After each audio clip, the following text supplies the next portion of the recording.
உடைய பரிசுத்த நாமத்துக்கு மகிமையும் துதியும் புகழும் கனமும் உண்டாவதாக. இந்த திருச்சபை 1990களிலே என்னுடைய தாயார் மூலமாக உருவாக்கப்பட்ட ஒரு தூண் அப்படின்னு சொல்லலாம், ஒரு ஆதாரமாய் இருக்கக்கூடியது. என்னுடைய தாயார் இந்த ஊழியத்தை எப்படி செய்ய ஆரம்பித்தார்கள் அப்படின்னு சொல்லி பார்க்கும்போது, ஒரு சாதாரணமாக சிறுவர்கள் மத்தியில் தொடங்கப்பட்ட ஊழியம். சிறுவர்கள் மத்தியில் தொடங்கப்பட்ட ஊழியம் அடுத்து வாலிப பிள்ளைகள் மத்தியில் கடந்து போய் ஸ்திரீகள் மத்தியில் கடந்து போய் அதுக்கடுத்து இந்த ஊழியம் சபையாக 1992ஆம் வருஷம் மாற்றப்பட்டது. அதுக்கு முன்பதாக ஊழியர்கள் செய்து கொண்டாங்க. நிறைய ஊழியக்காரர்கள் 1976 கிட்டத்தட்ட 90 வரைக்கும் நிறைய ஊழியக்காரர்களை என்னுடைய தாயார் ஆயத்தப்படுத்தியிருக்கிறார். நிறைய ஊழியங்களையும் நிறைய சபைகளையும் என்னுடைய தாயார் ஆயத்தப்படுத்தி கட்டியிருக்கிறாங்க. கடைசியாக ஒரு ஊழியக்காரனை உருவாக்குனது என்ன அப்படின்னு சொல்லலாம். நான் தான் கடைசியான ஒரு ஊழியக்காரன். எனக்கு அடுத்து அவங்க எந்த ஒரு ஊழியக்காரனையும் அவங்க உருவாக்கணும். கடைசியாக ஊழியத்தை ஆரம்பித்த உடனே இந்த சபையை மதுரையில் ஆரம்பித்தோம். அதுக்கப்புறம் பெங்களூர் பட்டத்துக்கு வந்து பெங்களூர் தான் ஊழியம்னு சொல்லி கர்த்தர் எங்களுக்கு சில வழிகளை வாசல்களை திறந்து கொடுத்தார். யாக்கோபை போல வெறும் கொச்சு கையில் கொண்டு வந்த போல நாங்கள் வந்தோம். சிறு பிள்ளைகளாக எங்கள் பிள்ளைகளை தூக்கி கொண்டு வந்தோம். கர்த்தரை மட்டுமா இத்தனை வருஷங்கள் நடத்தி தாங்கி வந்திருக்கிறார்.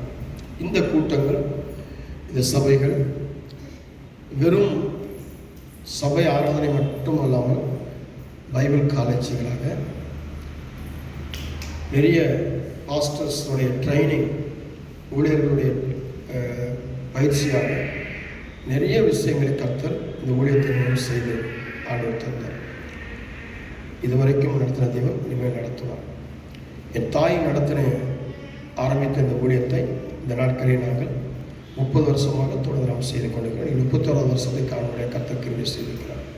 கர்த்தருக்கு ஸ்தோத்திரம். இந்த ஊழியத்தில் ஆரம்பித்த நாட்களிலிருந்து இந்த நாள் வரைக்கும் எத்தனையோ பாடுகள், எத்தனையோ பலவீனங்கள், எத்தனையோ பிரச்சனைகள், எத்தனை விதமான போராட்டங்கள், அத்தனையும் நாங்கள் கடந்து வந்திருக்கிறோம். இம்மட்டுமாய் கர்த்தர் நாங்கள் நடத்துகிறார். அநேகர் இந்த ஊழியத்தை, சபையை, எங்களை ஜெபத்தில் தாங்கி வராங்க. அது மட்டுமல்ல, அநேகர்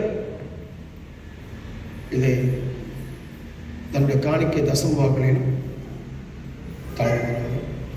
அவங்க யாவருக்கும் எங்களுடைய இயேசு கிறிஸ்து நாமத்திலே இனிதான வாழ்த்துக்களையும் ஸ்தோத்திரங்களையும் பகிர்ந்து கொள்கிறோம். தொடர்ந்து இந்த ஊழியர்களுக்கு அச்சவை கர்த்தர்களை ஆசீர்வதிப்பார்கள். ஸ்தோத்திரம். கர்த்தர் என்ன இந்த சபையில் ஒரு சாட்சியாக வைத்த கிருபைக்காக அவர் கொடான கொடி நன்றி. 2009 நம்ம கிருபை நியூ லைஃப் சபைக்கு நான் வந்தேன். ரொம்ப என் குடும்பம் பிரிஞ்சு இருந்துச்சு. கணவன் மனைவிக்கு இடையே பிரிவினை இருந்துச்சு. எல்லாம் ரொம்ப கண்ணீரோடு மத்தியில் இருந்தேன். ஆனாலும் நான் இந்த சபைக்குள்ளே வந்த நாள் முதல் இம்மட்டும் கர்த்தர் என் குடும்பத்தை கட்டி எனக்குன்னு ஒரு வாசஸ்தலத்தை ஏற்படுத்தினார். என் பிள்ளைகள் எவ்வளோ பலவீனத்தில் இருந்தாலும் பிள்ளைகளுக்கு நல்ல சுகபலத்தை கொடுத்தார். இந்த சபையில் கர்த்தர் எனக்கு கொடுத்த ஒவ்வொரு வாக்குத்தத்தங்களின்படி கர்த்தர் என்னை இம்மட்டும் காத்து வழிநடத்தி நல்ல சுகபலத்தை, ஆரோக்கியத்தையும் ஜீவனையும் கொடுத்து என்னை காத்து வழிநடத்தி வருகிறார். அவர் கொடுத்த ஒவ்வொரு வாக்குத்தத்தங்களின்படி என்னை இம்மட்டும் இந்த 10, 15, 12 வருஷமாக என்னை கர்த்தர் என்னை வழிநடத்தி வரார். அதற்காக கர்த்தருக்கு கோடான கொடி நன்றி. நான் 13 வருஷம் ஆயிடுச்சு சபைக்கு. அந்த 13 வருஷமாக கர்த்தர் ஒரு நாளிலையும் எங்களை காத்து நடத்தி கொண்டு வர. அதனால் இந்த சபையில் அநேக ஜனங்களும் இந்த சபையில் எத்தனை ஆத்துமக்கள், எத்தனையோ அற்புதங்களை நான் பெற்றுக்கொண்டோம், எத்தனையோ அதிசயங்களை பெற்றுக்கொண்டோம். எல்லா தடைகளும் குழந்தை பாக்கியம் இல்லாத குழந்தை பாக்கியத்தை பெற்றுக்கொண்டோம். பிரிவினை, கணவன் மனைவிக்குள்ள பிரிவினை, பிரிவிலிருந்து ஒன்றாய் சேர்ந்து வாழ்ந்திருக்கிறார். அநேக அற்புதங்களையும் என் சபை மூலமாக நான் பெற்றுக்கொண்டோம். ஆனால் இப்போது என் சபை அதே வெறுமையாக இருக்கிற காலையாக இருக்கிற எடுத்து பார்ப்போம். துக்கத்தோடும் கலக்கம் குழப்பத்தோடு என் சபையை நான் பார்க்கிறேன். அந்த ஆத்து மக்கள் சேர்க்கிறேன். ஆத்து மக்கள் இடத்துல சொல்ல ஒவ்வொரு ஆத்துமாக்களும் எங்களை வெறுமையாக்கி கொண்டிருக்கிறாங்க. இந்த இடத்துல ஒரு இடங்கள் வெறுமையா காலியா இருக்கிற இடத்துல கர்த்தர் நிரப்புவார் என்று நான் விசுவாசிக்கிறேன். இந்த சிறு சாட்சிக்காக கர்த்தர் நாமத்துக்கு ஸ்தோத்திரம். கர்த்தருடைய பரிசுநாம ஸ்தோத்திரம்.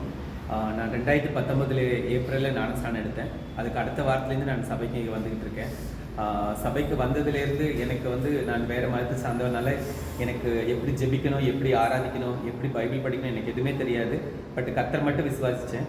பட் இங்கே வந்ததுக்கப்புறம் நான் பாஸ்டர் மூலமாக எப்படி ஜெபிக்கணும், எப்படி ஆராதிக்கணும், ஜெபம் பண்ணணும்னு அவர் சொல்கிறப்போ எனக்கு ஜெபிக்கலாம் தெரியாது.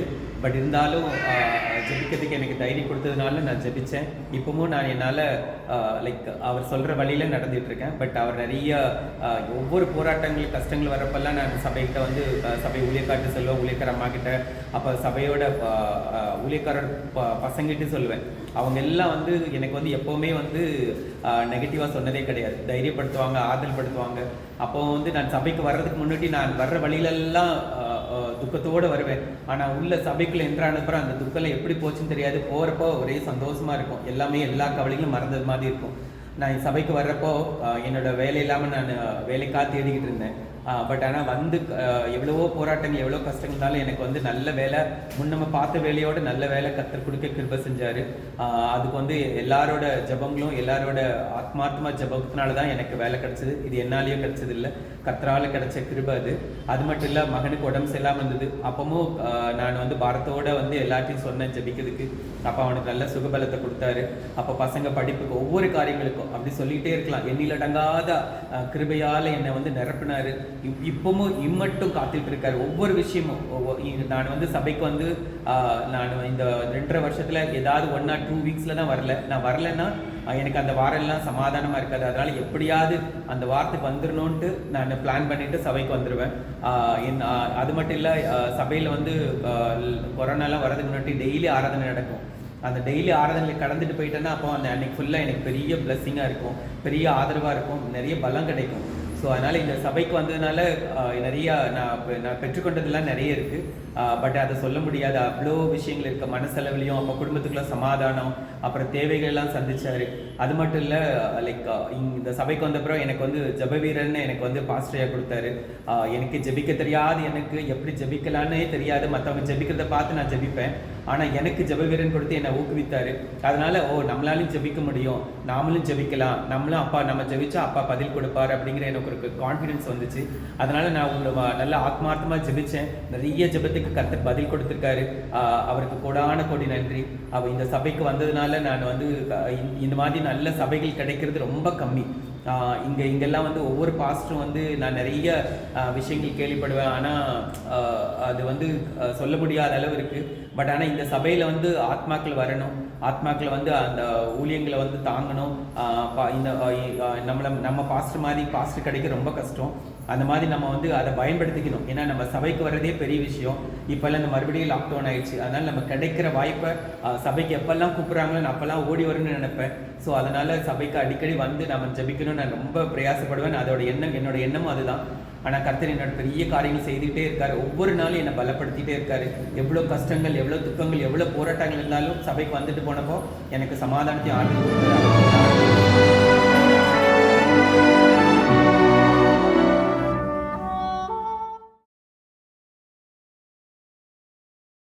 ஸ்தோத்திரம். ஆமென்.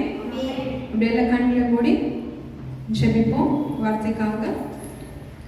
எங்கள் அளவுக்கும் அதிகமாக நேசிக்கும் எங்கள் அன்பின் பரலோகத்தின் பிதாவே, இது இந்த நாளிலுமாய் கூட கர்த்தாவே அப்பா, இந்த சபையோடைய அப்பா அன்னிவர்சரி அப்பா, இந்த நாள் என்ன வார்த்தை கொடுக்க அப்பா நீர் அனைத்தும் கிருபைக்காக நான் நன்றி செலுத்துகிறேன். பேசுகிற ஒவ்வொரு வார்த்தையிலும் நான் அல்ல, இந்த மரத்தை நீங்க பேசுங்க கர்த்தாவே. பேசுகிற ஒவ்வொன்றும் அப்பா அதை புரிந்து கொண்டு அப்பா அதை எடுத்து அப்பா அப்படியே இந்த பிள்ளைகள் நடக்க அப்பா நீங்க உதவி செய்யுங்க. இப்படி கருத்தில் ஒப்பு கொடுக்குறோம். என் ஆசிரியர் வழிநாள் இயேசுவின் நாமத்தில் ஜெபிக்கிறேன் பிதாவே. ஆமென். சரி, இன்னைக்கு வார்த்தைக்காக நம்ம எடுத்துக்கொண்டதான தலைப்பு சபையும் விசுவாசியும். இப்போ சபையும் விசுவாசியும் நான் தலைப்படுத்தினா நீங்க சபையோட ஆரம்பிச்சு, அதனால சபை எடுத்தோம். ஆனா நம்மளுக்கு சபைனா என்னன்னு தெரியுமா? ஒரு கேள்வியோட ஆரம்பிப்போம். சபைனா என்ன? What is church? சபைனா என்ன? என்னன்னு தெரியாம வந்து உட்காந்துருக்கோம். தெரியும், சொல்லுங்க, வாயில தெரிஞ்சு சொல்லுங்க. சபைனா என்ன? இயேசுவின் சரீரம். சரி, ஸோ ஒரே ஆன்சர் எல்லாரும் கொடுத்துருக்கீங்க. மணவாளன். சரி, சபை எடுத்து வாசிங்க. 1 தீமோத்தேயு 3:15 வசனம். 1 Timothy chapter 3 verse 15.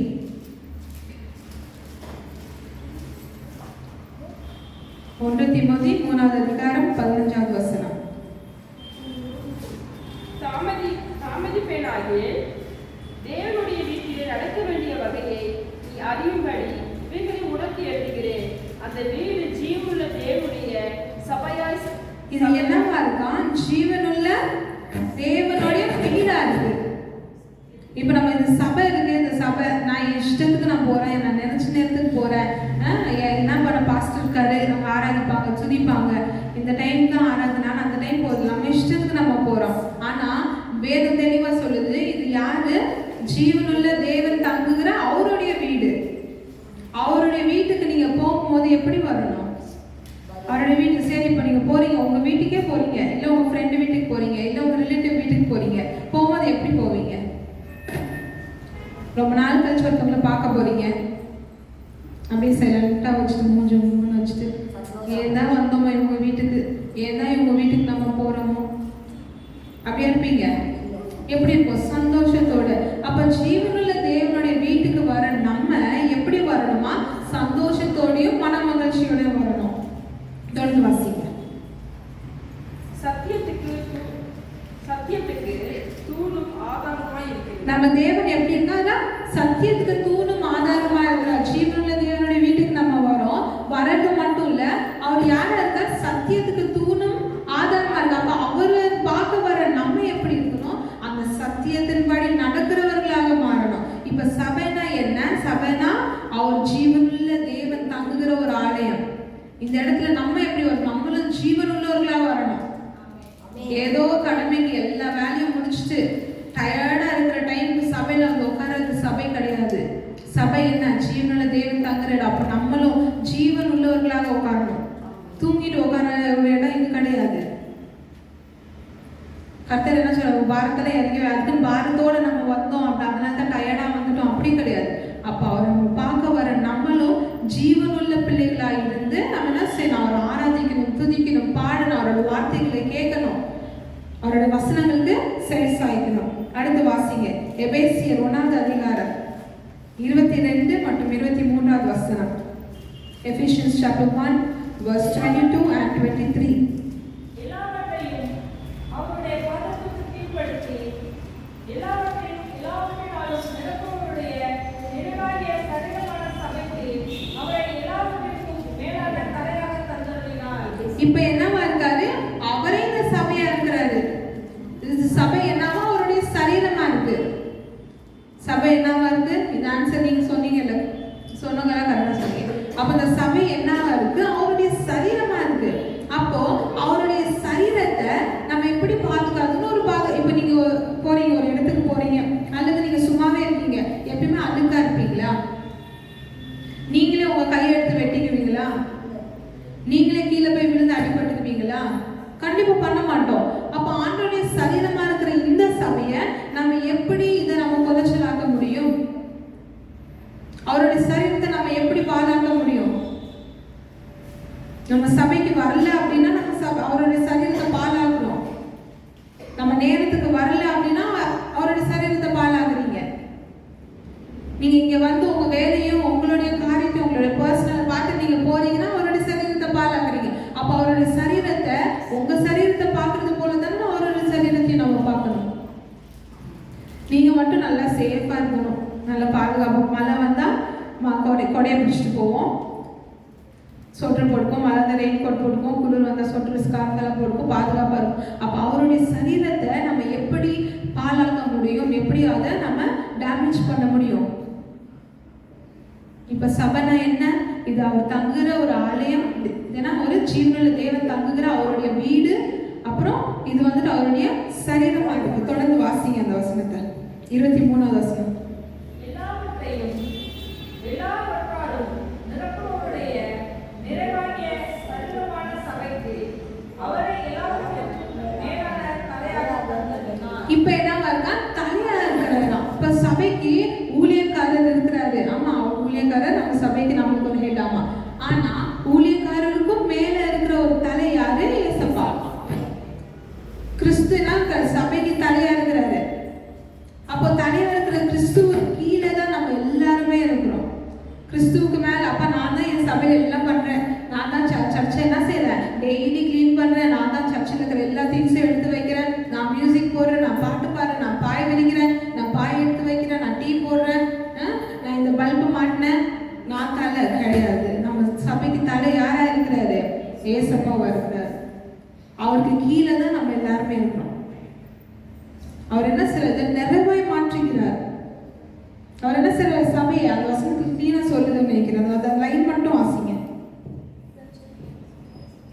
எல்லாவற்றையும் எல்லாவற்றாலும் நிரப்புகிறவருடைய நிறைவாகிய சரீரமான சபை. சபை எப்படி இருக்கா? நிறைவா இருக்கான். சபை நிறைவா இருக்கா? சபை நிறைவா இருக்கா? ஆத்மாக்கள் தான் இல்லை, ஆனா சபை நிறைவா இருக்கு. அவரோட அபிஷேகத்தினால் இந்த சபை நிறைவா இருக்கு. அவருடைய அற்புதத்தினால் இந்த சபை நிறைவா இருக்கு. நம்ம அதை உணர்றது இல்லை. நிச்சயமா சொல்றேன், நம்ம உணர்றது இல்லை. ஏன்னா சபையில் ஆத்மாக்கள் குறைவா இருக்கலாம், ஆனா இந்த சபையில இருக்க வேண்டிய அவருடைய அபிஷேகம், அந்த சபை தொடங்குன நேரத்துல இருந்து அதே பாதுகாப்பும் அவருடைய வல்லமையும் அவர் வழி நடத்துற அந்த வழி நடத்துறது இன்னும் நிறைய இடத்துல இருக்கு. ஆனா உணராதபடிக்கு இருக்கிறோம். தொடர்ந்து வாசிங்க. 1 பேதுரு 2:5. சரி, இப்ப சபை என்ன, சபை யாருன்னு பார்த்துட்டோம். இப்ப நீங்க யார் சபைக்குன்னு பார்க்கலாம். 1 பேதுரு 2:5. 1 Peter chapter 2 verse 5. ஜீவனுள்ள கற்களை போல ஆவிக்கேற்ற மாளிகையாகவும் இயேசு கிறிஸ்து மூலமாய் தேவனுக்கு பிரியமான ஆவிக்கேற்ற பலிகளை செலுத்தப்படிக்கு பரிசுத்த ஆசாரிய கூட்டமாகவும் கட்டப்பட்டு வருகிறீர்கள். வெறும் அந்த ஃபர்ஸ்ட் லைன் மட்டும் வாசிங்க. ஜீவனுள்ள கற்களை போல. ஜீவனுள்ள கற்களை போல இருக்கிறோமா? நம்மள யாரா இருக்கிறோம்? ஜீவனுள்ள கல்லா இருக்கிறோம். அதனாலதான் நான் நினைக்கிற சபையில எல்லாம் வந்து அப்படியே உட்கார்ந்த இடத்துல இருந்துட்டு அப்படியே நம்ம எல்லாம் போயிடணும்னு நினைக்கிறேன். ஆமாவா? ஜீவனுள்ள கல் எப்படி இருக்குமா? இப்ப அதுவும் அநேக இடங்கள்ல நம்ம கேள்விப்படுவோம். கல் வந்துட்டுன்னா சரி அசையுது, இந்த கல்ல இருந்து தண்ணி வருது, கட்பாறையே கத்துறதுன்னா சரி பிள்ளைங்க தண்ணீர் வந்த ஓடை தண்ணீர்களை என்ன சரி ஓட செய்யறாரு. அப்போ ஜீவனுள்ள கற்கள் நம்ம எப்படி இருக்கணும்னா, இந்த சபையில சும்மா வந்து உட்காந்துட்டு போற ஒரு கல்லா இல்லாதபடிக்கு ஜீவனுள்ள கல்ல இந்த சபை கட்டணும். ஒரு வீடு கட்டுறீங்க அப்படின்னா முக்கியமானது என்ன? வெறும் மண்ணை வச்சு வீடு கட்ட முடியுமா? வெறும் சிமெண்ட் வச்சு கட்ட முடியுமா? வெறும் தண்ணியை வச்சு கட்ட முடியுமா? என்ன வேணும்? கல் வேணும். அப்ப ஜீவனுள்ள கல்ல நம்ம எப்படி இருக்கணும்? நம்ம சபையை கட்டுகிறவர்களாக இருக்கணும். நம்ம என்ன சில சபையை இடிக்கதான் நினைக்கிறோம். சபையென்னா சில பாழாக்குறோம். கெட்டின சபையை கூட நம்ம என்ன செய்யறோம்? நம்ம ஒரு கல்லாக்குனா நம்ம தூக்கி போன என்ன செய்ய சபை உடைஞ்சு போகுது. நம்ம ஒரு ஜீவனுள்ள கல்லா இருந்து சபையை எழுப்பி கட்டுகிறவங்களை என்ன சரி எழுந்து நிற்கணும். துதியிலையும் ஆராதனையும் செபத்தையும் நான் ஜெபிக்கிறேன் சபையில வந்து ஜெபிக்கிறேன் துதிக்கிறேன். என்ன நடக்குது? ஜீவனுள்ள கல்லா இருந்தீங்கன்னா நீங்க செய்யறது நடக்குமே. சபை கட்டப்பட்டிருக்கும். அடுத்து வாசிங்க. எபிரேயர் 10:24-25 வசனம். Hebrews chapter 10 verse 24 and 25. மேலும் அன்புக்கும் நற்கிரியைகளுக்கும் நாம் ஏவப்படும்படி ஒருவரை கவனித்து சபை கூடிவர்களை சிலர் விட்டுவிடுவது போல நாமும் விட்டுவிடாமல் ஒருவருக்கொருவர் புத்தி சொல்ல கடவோம். நாளானது சமீபித்து வருகிறதை எவ்வளவாய் பார்க்கிறீர்களோ அவ்வளவாய் புத்தி சொல்ல வேண்டும். அடுத்து நீங்க என்ன செய்யணுமா? ஒருத்தர் என்ன செய்யணும்? நீங்க எல்லாம் கூடி வரணும். நீங்க நம்ம என்ன செய்யறோம்? நம்ம வீட்டுல இருக்கிறவங்க நம்ம எல்லாம் விட்டுட்டு தான் நம்ம மட்டும் தான் சபைக்கு வரோம். நம்ம அதான் செய்யறப்ப ஒருத்தர் நம்ம என்ன செய்யறோம்? வசனம் கிளீனா சொல்லிடுறோம். அந்த லைன் மட்டும் வாசிங்க. சபை கூடி வருதலை சிலர் விட்டுவிடுவது போல நாமும் விட்டுவிடாமல் ஒருவருக்கொருவர் புத்தி சொல்ல கடவோம். அதுல ஸ்டார்டிங்ல மேலும் அன்புக்கும் நற்கிரியைகளுக்கும் நாம் ஏவப்படும்படி ஒருவரை ஒருவர் கவனித்து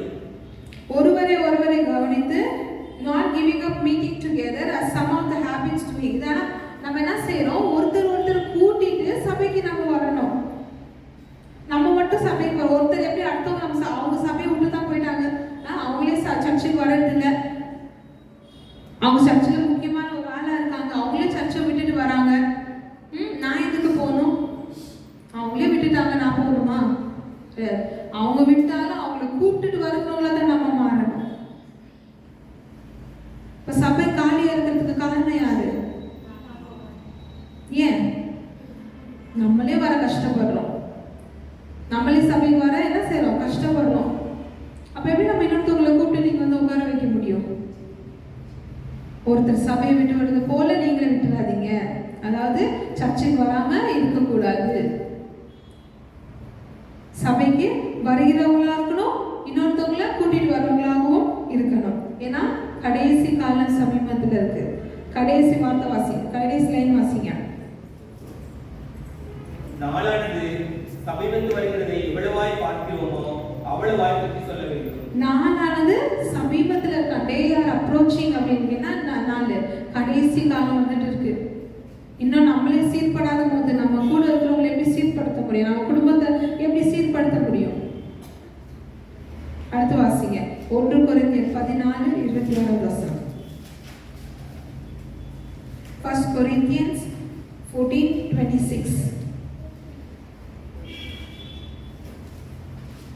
நீங்கள் கூடி வந்திருக்கும் போது உங்களில் ஒருவர் சங்கீதம் பாடுகிறான், ஒருவர் போதகம் பண்ணுகிறான், ஒருவர் அந்நிய பாஷையில் பேசுகிறான், ஒருவர் ரகசியத்தை வெளிப்படுத்துகிறான், ஒருவர் வியாக்கியானம் பண்ணுகிறான்.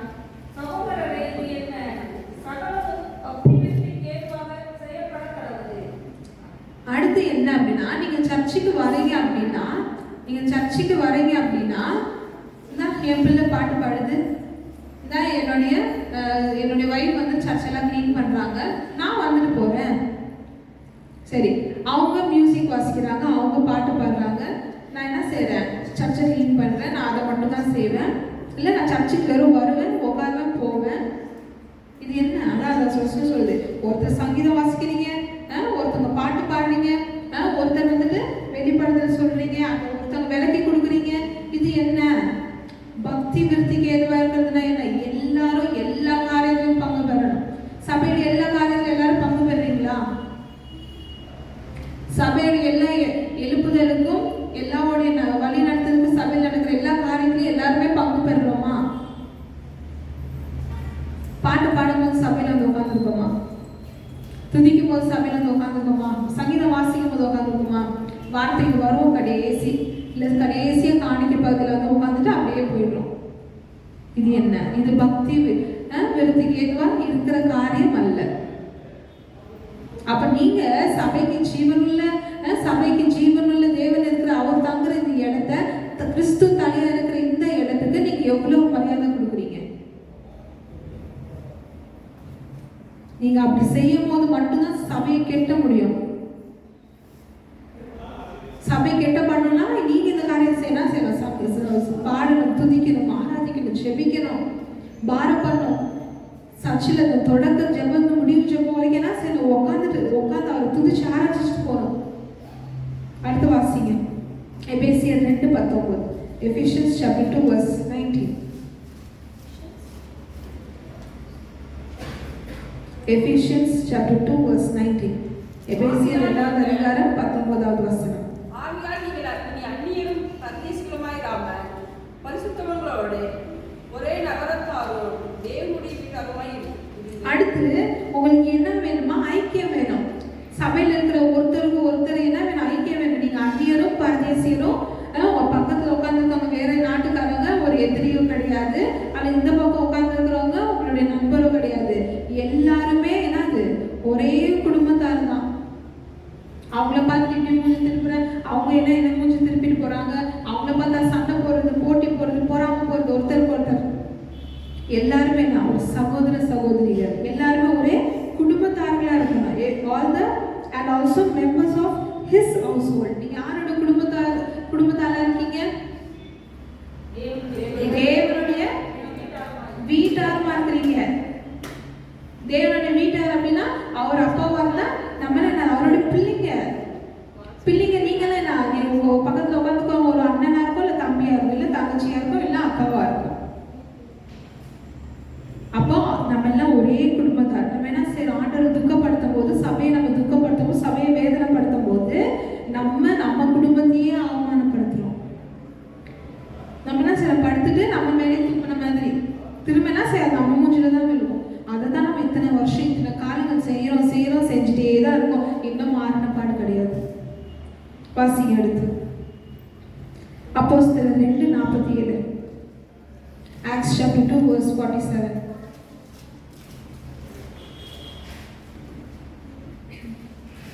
தேவனை துதித்து ஜனங்கள் எல்லோரிடத்திலும் தயவு பெற்றிருந்தார்கள். ரட்சிக்கப்படுகிறவர்களை கர்த்தர் அனுதினமும் சபையிலே சேர்த்து கொண்டு வந்தார். அடுத்து என்னவா, நீங்க ஆண்டவரை துதிக்கும் போது ஜனங்களிடத்துல ஃபேவர் பண்ணுவீங்களா? யார் ஜனங்க?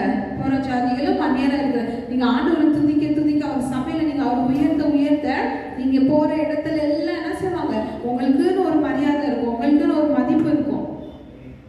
இல்லைன்னா நீங்க போற இடத்துல யாரும் மதிக்க மாட்டாங்க. நீங்க நினைக்கலாம், ஐயோ இந்த சகோதரி என்னை பார்த்தா சோதனை சொல்ல மாட்டேங்கிறாங்க, இவங்க என்னை பார்த்தா முதல்ல பேசுவாங்க, எப்படி இருக்கீங்கன்னு கேட்பாங்கன்னு இப்பெல்லாம் கேட்கவே மாட்டேங்கிறாங்க. அவங்க பெசாட்டுக்கு போறாங்க. ஏன் அவங்களுக்கு ஜனங்க இடத்துல உங்களுக்கு மரியாதை இல்லை? ஏன் அவங்க கிட்ட உங்களுக்கு ஒரு ஃபேவர் இல்லாம இருக்கு? அப்போ நீங்க ஆண்டவரை துதிக்கல. அப்போதான் ஆண்டவர் என்ன செய்யறாரு, நீங்க அவரை துதிக்கும் போதும் ஆராதிக்கும் போதும் சபைக்கான ஒவ்வொரு காரியங்களை நீங்க செய்யும் போது தான் ஆண்டவர் ஒவ்வொரு நாளும் சபைக்கு என்ன செய்யறாரு, ஆத்மாக்களை சேர்க்கிறாரு. இப்ப தெரிஞ்சா யாருடைய தப்புன்னு நம்ம சும்மா சொல்லியிருப்போம், என்னால தான் ஆத்மாக்கள் வரல அப்படின்ட்டு, ஊழியக்காரால் தான் வரலன்னு சொல்லியிருப்போம். ஆனால் ஏன் வரல அவரு, ஏன் ஆத்மாக்கள் வரல? நம்ம துதிக்கல, நம்ம அவரை பாட்டு பாடல, உண்மையா அவருடைய ஆலயத்துல நம்ம என்ன செய்யல, உண்மை உத்தமா இல்லை. அந்த காரணத்தினாலதான் சபையில கர்த்தர் ஆத்மாக்கள் சேர்க்க தடையா இருக்கு. ஆத்மாக்கள் வர தடையா இருக்கிறதுக்கு காரணம் நம்ம தான். அடுத்த வாசிங்க எபேசியர் 4:14-15. Ephesians chapter 4 verse 14 and 15. நீங்க சபைக்கு வராம சபையை வந்துட்டு கொலைச்சல் ஆகிட்டு சபையை கெட்டாம இப்படி எல்லாம் இருந்தீங்க அப்படின்னா ஒரு நடக்கிற ஒரு காரியம். எபேசியர் 4:14-15.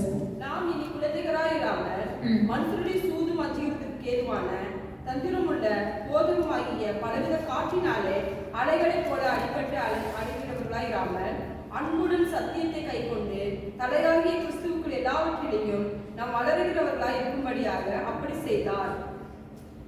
இப்போ நம்ம என்ன செய்யறோம் அப்படின்னா, நம்ம இன்னும் வந்து சபையில மெச்சரா இல்லாததுக்கு ஒரு விசுவாசியாகவோ அல்ல சபையில ஒரு அங்கத்தினராகவோ நம்ம என்ன செய்யறோம், ஏனோ தானே சபைகளை வந்துட்டு நம்ம போயிட்டு இருப்போம் அப்படின்னு சொன்னா அலைகள்ல எப்படி வந்துட்டு அலைகள்ல அடிச்சுட்டு போதோ அதே போலதான் நம்ம இருப்போம். நம்ம போற எந்த இடத்துலயும் எந்த காரியமும் சரியான காரியம் நம்மளுக்கு நடக்காது. நம்ம நினைச்சிருப்போம், இப்போ ஒரு இடத்துல இருந்து நம்மளுக்கு ஒரு பணம் வரும் அப்படின்னா அது வராது. இந்த இடத்துக்கு நான் போகணும்னா அந்த இடத்துக்கு உங்களுக்கு போக தடை செய்யப்படும். உங்களுக்கு ஒரு ஆசீர்வாதம் வருதுன்னா அந்த ஆசீர்வாதம் தடை செய்யப்படும் கண்டிப்பா. ஏன் அந்த இடத்துல வந்துட்டு குழந்தைங்க அப்படின்னு சொல்றாங்க அப்படின்னா, ஒரு குழந்தைங்க என்ன செய்ய முடியாது, தண்ணியில இப்போ கடல்ல போய் நீங்க விட்டீங்கன்னா அவங்களால மேனேஜ் பண்ண முடியாது.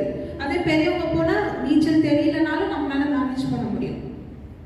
ஒரு குழந்தைய போல அங்கேயும் இங்கேயும் நம்ம சில ஆடிட்டே இருப்போம், அசைஞ்சுதான் இருப்போம், ஆனா நம்மளுக்கு ஒன்றும் சரியாக நடக்காது. 15வது வசனம் வாசிங்க. அன்புடன் சத்தியத்தை கைக்கொண்டு தலையாகிய கிறிஸ்துவுக்குள் எல்லாவற்றிலுமே தலையாகிய கிறிஸ்துவுக்குள் எல்லாவற்றினா தலையாக கிறிஸ்து யாருக்கு தலையா இருக்கிறார்? கிறிஸ்து சபைக்கு தலையா இருக்கிறார். அப்போ சபைக்கு வந்து நம்ம சத்தியத்தை அறிஞ்சு சத்தியத்தின்படி நம்ம நடக்கும் போது அப்போ நம்மளுக்கு என்ன செய்யுது, நாம் வளருகிறவர்களா இருக்கும்படியாக அப்போதான் நம்ம வளர போறோம். அப்படி செய்தோம். அப்போதான் நம்ம என்ன செய்வோம், வளர முடியும். அடுத்து வாசிங்க 1 கொரிந்தியர் 3:17. 1 Corinthians chapter 3 verse 17. 3:17. ஒருவன் தேவனுடைய ஆலயத்தை கெடுத்தால் அவனே தேவன் கெடுப்பார். தேவனுடைய ஆலயம் பரிசுத்தமாய் இருக்கிறது, நீங்களே அந்த ஆலயம். இப்போ ஆண்டவருடைய திருவாசிங்க. ஒருவன் தேவனுடைய ஆலயத்தை கெடுத்தால் அவனை தேவன் கெடுப்பார். தேவனுடைய ஆலயம் பரிசுத்தமாய் இருக்கிறது, நீங்களே அந்த ஆலயம். இப்போ பரிசுத்தமா இருக்கிற இந்த ஆலயத்தை நம்ம ஏதாவது ஒரு சின்ன டிஸ்ட்ராய் பண்றோம் அப்படின்னா, ஒண்ணு நீங்க சரியா வராம துதிக்காம பாடாம சும்மா வந்து ஒப்புக்கு வந்துட்டு போகலாம், அல்லது சபையோட எழுப்புதல வந்து நிக்காம இருக்கலாம், அல்லது சபையோட வளர்ச்சிக்கு நீங்க வந்து என்ன செய்ய ஒரு முட்டுக்கட்டையா இருக்கிறீங்க அப்படின்னு சொன்னா, ஏன்னா நீங்க சபையை டிஸ்ட்ராய் பண்ண பண்ண பண்ண அது உங்களுக்கும் தான். இப்போ நீங்க வீட்டுக்குள்ள உட்காந்துட்டு நீங்க என்ன செய்யுங்க, ஒரு ஏதாவது ஒரு இது என்ன சொல்லுவாங்க மம்பட்டியோ இல்லை ஏதாவது வச்சு நீங்க வீடு இடிச்சுட்டே வாங்க, என்ன செய்யும் வீடு இடிச்சு என்ன செய்யும், நம்ம மேலதான் விடும்.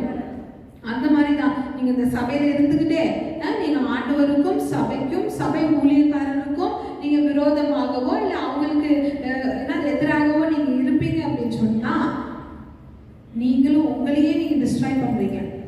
அது இங்கிலீஷ்ல கரெக்டா sir, and you together R the temple. நீங்களும் டெம்பிளா இருக்கீங்க, நீங்களும் என்ன இருக்கீங்க, ஆலயமா இருக்கிறீங்க.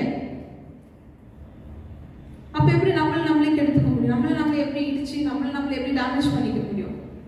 ஆனா நம்ம அதுதான் செஞ்சுட்டு இருக்கோம். இத்தனை வருஷம் நான் சர்ச்சுக்கு வரேன், இத்தனை வருஷம் நான் துதிக்கிறேன், பாடுறேன், எல்லாம் பண்றேன், ஆனா நான் சரியா பண்ணியிருக்கிறேன்னா யோசிக்க. இனி நம்ம என்ன பண்ணணும், சபை கெட்டுறதுக்கு நம்ம என்ன செய்யணும், சபையோட எழுப்புதலுக்கு நான் எழுப்புதலுக்கு வந்து நிக்கலனாலும் சரி, அட்லீஸ்ட் அதுக்கு தடையா நான் இருக்கக்கூடாது. அது தடையா இருக்க அதுக்கு நீங்க தடை செய்ய நீங்க என்ன செய்யுங்க, உங்களையும் நீங்க பாழாக்கிட்டு உங்களையும் நீங்க டிஸ்ட்ராய் பண்ணிட்டே அழிவுக்குள்ளாயிட்டே தான் இருக்கீங்க. அதை உணருங்க. அடுத்த வாசிங்க, அப்போஸ்தலர் 9வது அதிகாரம் 31வது வசனம்.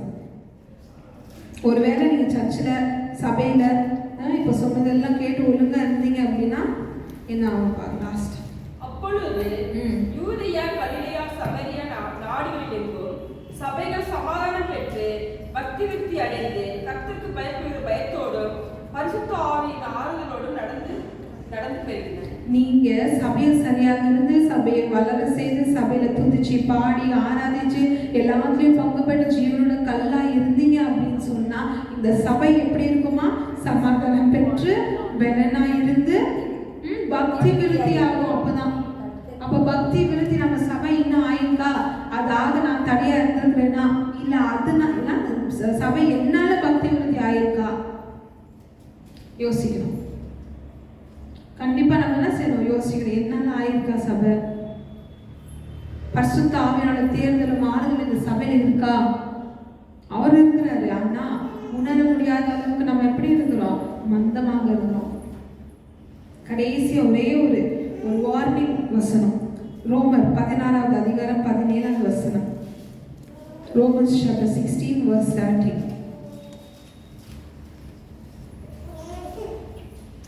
அன்றியும் சகோதரரே, நீங்கள் கற்றுக்கொண்ட உபதேசத்திற்கு விரோதமாய் பிரிவினைகளையும் இடர்களையும் உண்டாக்குகிறவர்களை குறித்து தெளிவா அந்த வசனத்தை வாசிங்க.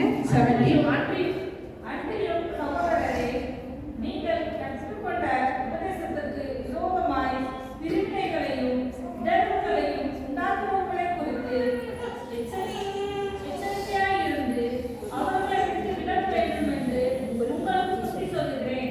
அடுத்து என்னன்னா, இப்போ நம்மளுக்கு இப்ப நான் சொன்ன ஒவ்வொரு காரியமும் ஒரு கவுன்சில் மாதிரி தான். நான் சபையை எப்படி கட்டணும், சபையை எழுப்புதலா இருக்கணும், நம்ம ஜீவனுள்ள கல்லா இருக்கணும் அப்படின்னு சொல்லி இன்னும் நம்ம இதுக்கு இடரா இருந்து சபையை இன்னும் நம்ம சரி பண்ணாம இருந்து நான் சபைக்கு முட்டுக்கட்டாதான் இருப்பேன், அது எழுப்புதலுக்கு வளர்ச்சி தடையா தான் நான் நிற்பேன் அப்படின்னு சொன்னீங்க அப்படின்னா உங்களை விட்டு நம்ம என்ன செய்யணும், சபையை தூரப்படுத்தும்.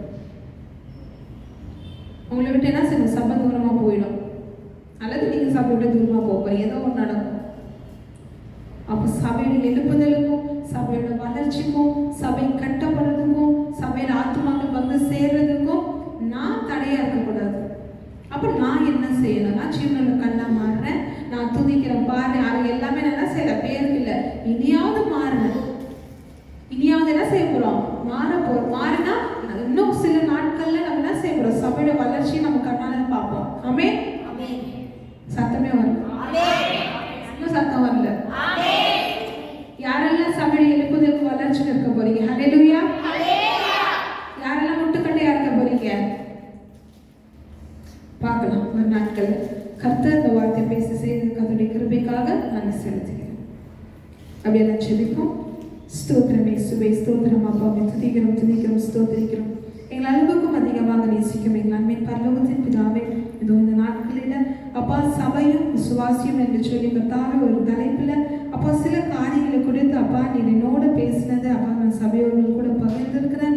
அது ஒவ்வொருத்தரும் புரிந்து அதை அறிந்து அப்பா சபைக்கும் அவங்களுக்கும் இருக்கிற அந்த உறவை எப்படி சரிப்படுத்திக்க முடியும், எப்படி சபையில் அவங்க நிலையா நிற்க முடியும், அப்பா சபை எப்படி கட்டணும் என்பதை அவங்க அறிந்து கொள்ள அப்பா நீங்க கிருபை செய்யுங்க.